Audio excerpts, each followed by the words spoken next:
هیاهوی سیاسی و تبلیغاتی مجلل ترین تاجگذاری تاریخ انگلیس فروکش کرده، اما واکنش‌ها به آنچه سرکوب منتقدان نظام سلطنت در این مراسم خوانده شده همچنان ادامه دارد.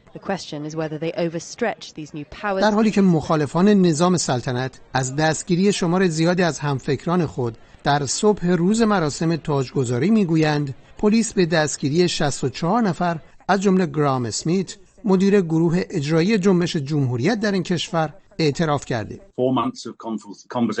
از 4 ماه پیش ما با پلیس در حال هماهنگی برای برگزاری تظاهرات مسالمت‌آمیز روز تاجگذاری بودیم و بارها از جزئیات برنامه ما در روز تظاهرات پرسیدند و بر اساس آن مجوز برگزاری تظاهرات مسالمت‌آمیز دریافت کردیم. و اما صبح روز تاجگذاری، همین که رفتیم در محل و داشتیم پلاکاردها را از ماشین خارج می‌کردیم، گروه زیادی از نیروهای پلیس ما را محاصره کردند. بلندگوها و 600 پلاکاردمان را توقیف کردند و بدون هیچ اتهامی ما را به بازداشتگاه بردند. پس از 16 ساعت در بازداشت گفتند جرم شما برهم زدن نظم عمومیه، بدون اینکه هیچ سندی ارائه کنند. من فکر نمی‌کردم بعد از 4 ماه هماهنگی و داشتن مجوز نخستین نفری باشم که بازداشت میشم، فقط به خاطر اینکه نیت برگزاری تظاهرات مسالمت‌آمیز را داشتم و اکنون با وثیقه آزادم و این نشان میده که چقدر قوانین وضع شده بیرحمانه است. دولت و مجلس انگلیس 3 روز پیش از برگزاری مراسم تاجگذاری چارلز، شاه انگلیس، با موافقت اکثریت نمایندگان از همه احزاب سختگیرانه ترین قوانین ضد تظاهرات را با مجازات 12 ماه زندان و جریمه نامحدود برای آنچه که اخلال در نظم عمومی عنوان کردن به تصویب رساندند.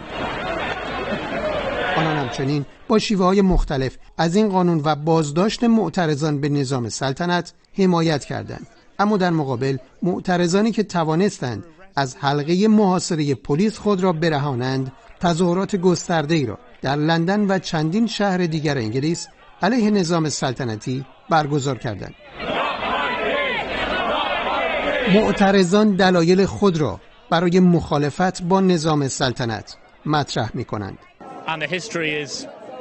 تاریخ خاندان سلطنتی وحشتناکه و از ارزش‌های مردم بریتانیا نمایندگی نمی‌کنه. سلطنت چیزی نیست که مایه افتخار ما باشه.